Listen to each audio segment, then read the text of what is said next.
Greetings, everyone. I'm excited to welcome Kathy Zhu, co-founder and CEO of Streamline AI, to the show. Kathy, welcome. Thank you so much, Ben. It's great to be here. Yeah, Thanks for great to having me.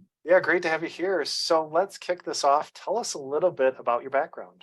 Sure. Yeah. So I have a non-traditional background to entrepreneurship. I actually spent the last 10 years plus as a lawyer. And so I started my career very traditionally at a big law firm. I had a wonderful beginning, where Wilson Sonsini gave me a lot of training as a young associate. And I was on the corporate side, which meant that I had a client list of about 30 plus startups. And I was responsible for incorporating them, helping to support them through early financings. And that's when I really got bitten by the startup bug. Mhm. And from there, wanted to go in-house. And Medallia, which is a enterprise SaaS company, they focus on creating customer experience management software for businesses. And maybe lots of people in the audience have actually taken a Medallia survey asking about their experience without even knowing about it. So I worked for them for about 4 years, working on all manner of different types of commercial deals, and really fell in love with commercial transactions. And that's also where I learned the ins and outs of how a SaaS business is run. Like, what does recurring revenue mean? And what are the, what's the importance of getting paid up front, and why you never want termination for convenience in those SaaS contracts. I really learned a lot about that. And then DoorDash hired me in 2018 to grow their commercial legal team from scratch. I was their very first commercial lawyer, and really faced all sorts of exciting challenges when it came to scaling. There was massive growth, as you can imagine, in those years. And I was with them for also 4 years. And this software and the idea behind Streamline really germinated through the course of those experiences at Medallia and DoorDash, just looking at the needs and, what legal teams were going through. Yeah, really interesting. So start on the legal side. And then, when you were, say, an attorney at a law firm, so you're helping startups, and did these happen to be tech startups or just a range of industries that you helped? They were mostly in tech, Okay. but they did run the gamut. I think I remember one company was trying to create a way for consumers to to book flights and get access to deals. And expose those deals. And within my corporate group, actually, one of the senior associates I worked with was very, very early with helping to support Airbnb. And I think they tried to recruit her as a GC, and another senior associate incorporated YouTube from scratch. So, we really were the hotbed of all of this exciting activity, right, in the Valley. Yeah, that's interesting. So lawyer, law firm, and then you went in-house working in SaaS and tech. And then I assume through that, because I was going to ask you, I'm sure somewhere along the line you felt a pain point, in just your day-to-day life as an in-house attorney, in-house general counsel. And so was it the experiences at Medallia and DoorDash where finally you're like, boy, I'm kind of seeing a pattern, so, this repeatable pattern or pain point that I should now go take this and start a company? You got it. That you hit the nail on the head. That's exactly right. So when I was at Medallia, what we were doing was stitching together, very low cost software, right? Asana and email, and using Zapier to generate, some automation to link the two, and using that to track all the requests coming in from the business. So taking a step back a little bit, I think this is helpful to set the context for the audience that legal teams, you can think of legal teams as service providers within the business. There are very, very highly educated, very expensive support teams, and they get almost 100%, maybe 95% of all of their work day to day from different questions and problems that are generated from the business. I'm trying to launch a new product line. What are the legal considerations? I need to get this deal done. Can you sign this contract? Or maybe as simple as, hey, I'm just starting to explore something. Where is our NDA? So think of that, but magnified times like 1,000, right? And at Medallia, I already saw some ways in which that very simple homegrown system was not optimal. And we can go into details if you're interested, but generally it's just there's pain because it's not designed to support a legal process.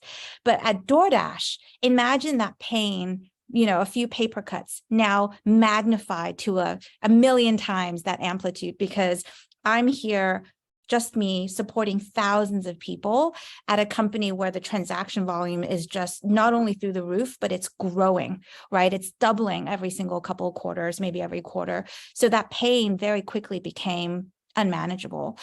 And I can't hire people fast enough to address this problem. So to answer your question, man, like I knew exactly what I needed. Yeah. To the point where I could even design the product. I knew where the buttons would be located. I knew where the details needed to be. And all I needed was an engineer, right? To really partner with me and bring this to life. Well, that's a perfect transition into Streamline AI. So tell us, what does Streamline do? Yeah, so Streamline is an intelligent intake and workflow automation software.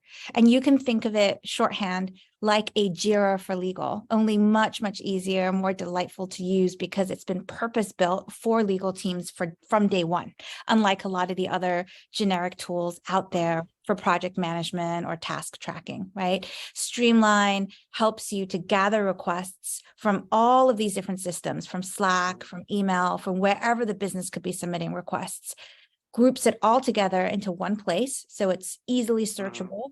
If you get asked questions 3 months down the road, you don't have to spend time combing through your inbox.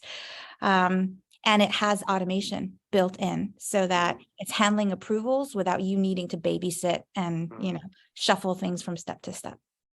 Oh, that's awesome.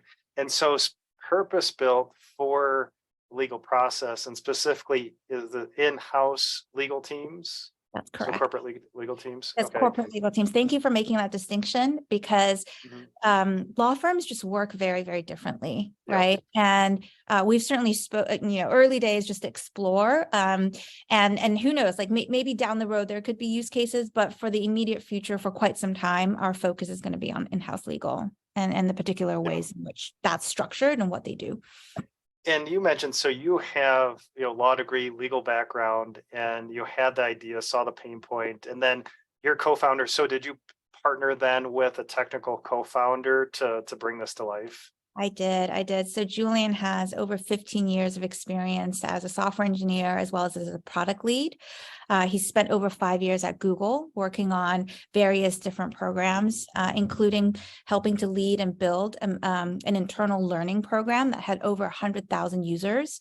And Google Assistant, as you know, is their, AI assisted virtual assistant application. And so he's deeply embedded there, has a lot of experience in AI, which has become, very integral, right, to our software. Okay, that's great. And so what year did you found Streamline? In 2020. Okay, 2020. Yeah. That was the incorporation date, but how these things go, right? So the ideas were shared and, maybe a little bit before that. And then Julian started building the product. I was going to ask that because so many different stories kind of around where the idea was formed. And sometimes a lot of agency turned into SaaS. So incorporated 2020, but was this kind of incubating prior to that? You kind of had the idea, mapping things out, and then it's like, okay, I'm ready to make that jump. Exactly. That's right. And I'd say, like, for us, maybe a little differently from other startups, because I have the legal background, I knew exactly what it takes to incorporate. So we didn't wait that long. Once, we talked it through. What's interesting is that Julian experienced the same problem on the business side. And we call it solving the black box problem for legal and for business teams, because business teams, after you send something through to legal, you have like a team of 3 to 5 people supporting a company of thousands. Sometimes everyone thinks it's fallen into a black hole. And it's not the legal team's fault. They just don't have the right tooling. And so Julian said, well, I'm seeing this problem even at Google. And that's when it dawned on me. If huge companies like DoorDash and Google and, all these other people were calling up and asking are facing these challenges, it's something that almost every single company needs. Yeah, definitely. Oh, I absolutely see that. So Form 2020, then was it heads down coding the product, the first MVP, trying to get customers before the product was launched? Tell us how that kind of transition to, did you build the product, then start sell and build the product at the same time? How'd that happen? Yeah, that's a great question. I think that's a lot of what early founders are struggling with, right? And for us, it was really, really important for us that the customers that we brought on board really could see the value and also enjoyed using the product, which meant that it couldn't be too early. We really needed to invest in the cycles. And so Julian spent, way over a year, really just heads down building. I would say it was even more than an MVP by the time that we decided to test and, started looking, and we found a couple of development partners, and those are the true innovators, right? When you think about the crossing the chasm model, these are the folks who are willing to come on board and give you a ton of feedback in exchange for, maybe a better, economic package for coming on board. But it was paid right from the get-go. So it wasn't like we were giving it away for free or anything like that.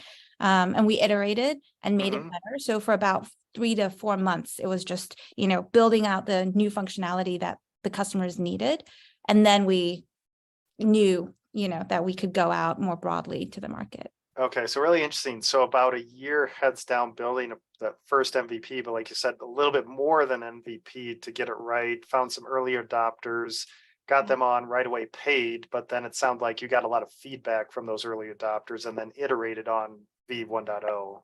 Yes, that's exactly right. And I was advising during this period of time. I was still at DoorDash, which is also a little unique. I think that's a big question for a lot of founders is, when do I leave my full-time job to really fully invest in this?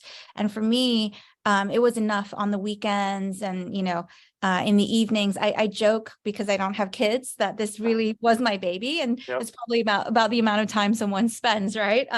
Taking care of their kids. So I spent all of my spare time on this and, learned how to use Figma and worked with an early, product designer who gave me the sandbox, right? Gave me a way of thinking about it, because I have no background in product design. But like I said, I knew exactly what it was that I needed as a customer. And so I was able to work in that and work with Julian to create the product. Okay, so still advising at DoorDash while Julian was heads down building the product. And then when did you actually then make that full jump? Was it with the paid customers, with the launch of V.10, or? Yeah, great question. So we had about, I think, 4 or 5 customers on board. And it was, actually just earlier this year that I made the jump in June to becoming full-time. And the impetus around that was, one, the company got to a point where they were hiring, they had employees, and they really needed a CEO to come on board to lead. It was abundantly clear. And then the other compelling event was we needed to raise capital. And it wasn't really possible. We tried in the first couple of conversations to say, well, I'm coming on board. But no, I really, really needed to be fully, in seat in order for that to happen. Makes a lot of sense. And then where are you located? Do you have a location or all virtual? No. So we actually are headquartered in Millbrae. We have an office space here. And I also live, in Millbrae as well. So it's been a really, really delightful experience. For the first time in my life, I can just walk to work. It's never been the case. It's great. But a few of our early employees, our head of customer success, as well as a few of our engineers have relocated to be here as well. So we can all work from the same place. And that's been great. Very, very helpful early days to whiteboard together and to brainstorm together in the same place. That's great. And then tell us what's your team size right now? Yep. So we just hired our 7th full-time employee. She's a very senior, very experienced sales leader. Super, super excited to have her on board starting early December. And we also have, a handful of consultants and advisors who help us as well. Okay. And anything you want to share around the scale of your company, AR range, anything like that? Yeah, so we're about to cross over the 10th customer threshold, and we have several hundred thousands in ARR, and we're targeting to cross 1 million sometime next year. That's great. So cross 1 million ARR next year. Fantastic. Congratulations. Thank you. And then tell us a little bit about your go-to-market motion. How do you find these in-house corporate attorneys? Yeah, absolutely. So, a lot of it is through the professional networks that have sprung up over the past, 3 to 5 years or so. Legal is incredibly tightly networked. And I think that's something that not everyone really realizes. But, there are all sorts of forums and discussion boards and in-person conferences.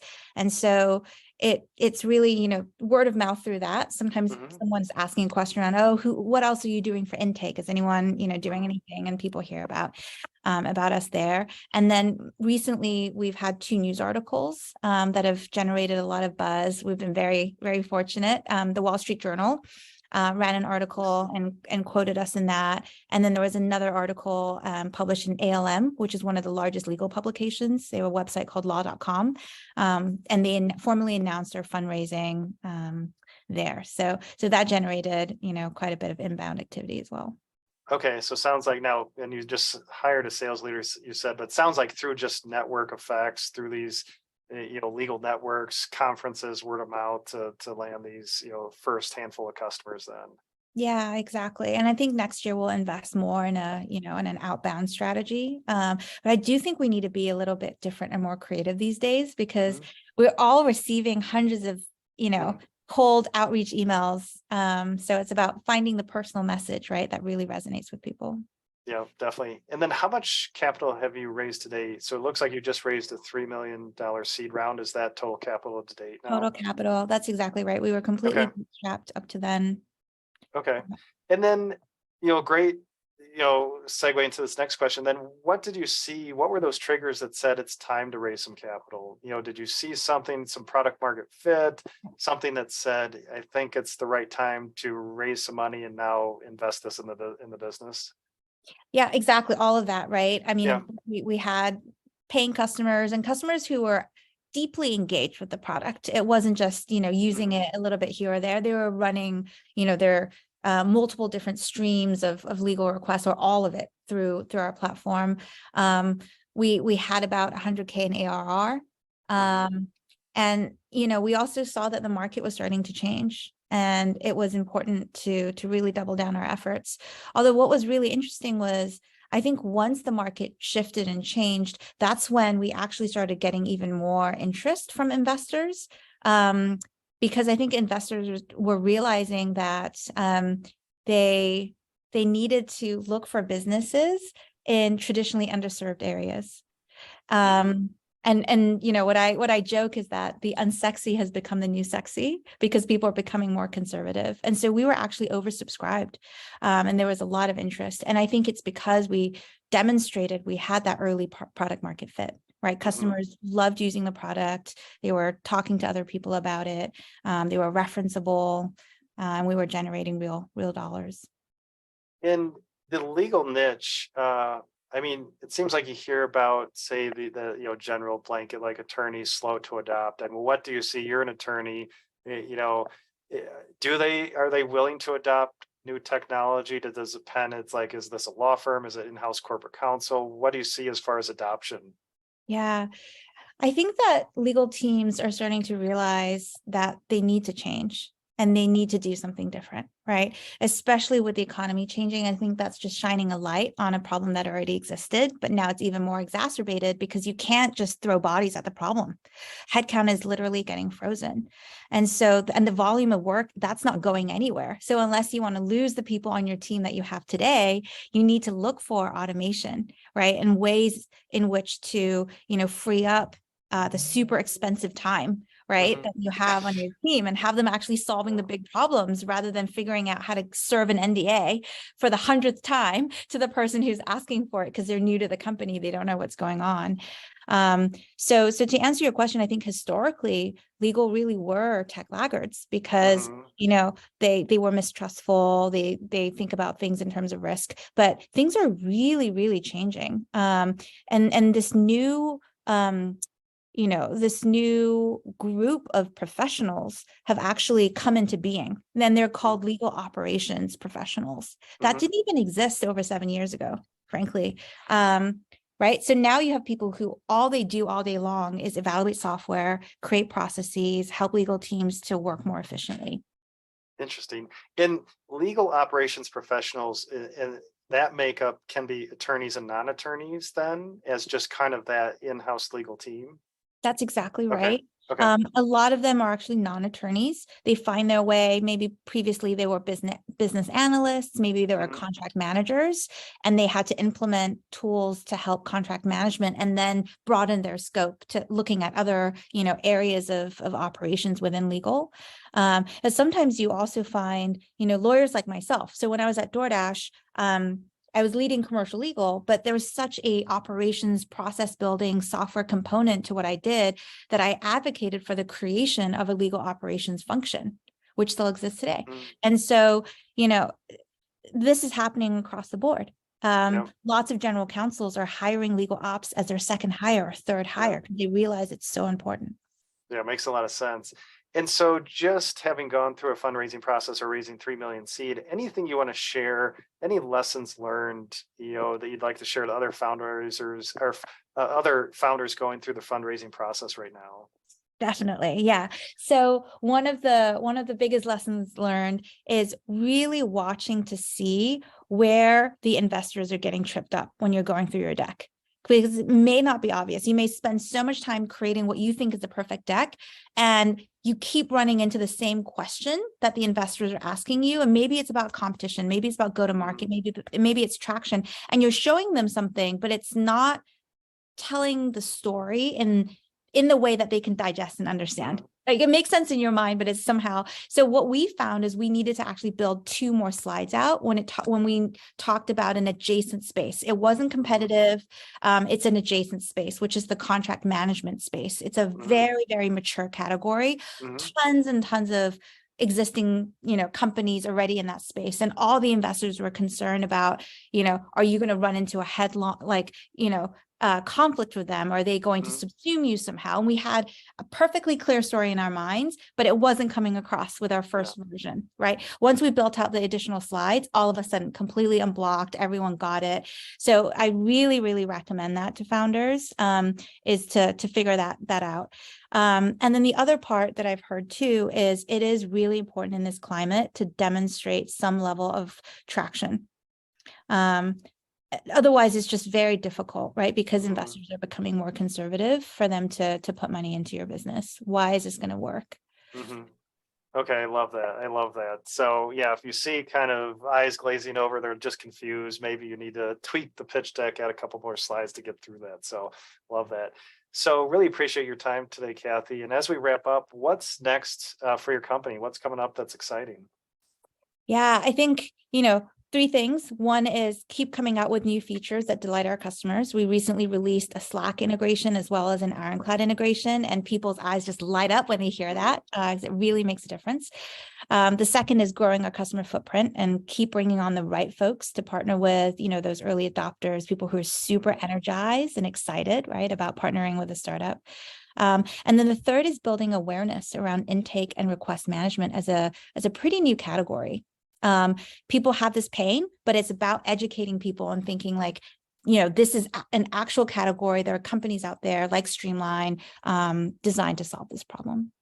And yeah, I would just want to pause there for a second. It's such an important point. You hear about, oh, it's hard to create, a new, say, software category, but is this something where the pain is out there? There's not really a name for it. They're experiencing that pain, but now you're just trying to kind of brand it as a category, because you're not really creating something new. It's just like, hey, you're doing this right now, whether you know it, and we're just going to call this, X or legal intake. That's exactly right. Because without the knowledge and the education, people are just thinking, oh, my only option is to use Jira or to use Mhm. Asana or to use these generic tools, right? Or maybe there's just isn't anything that truly solves this from a lawyer's perspective or from a legal person's perspective.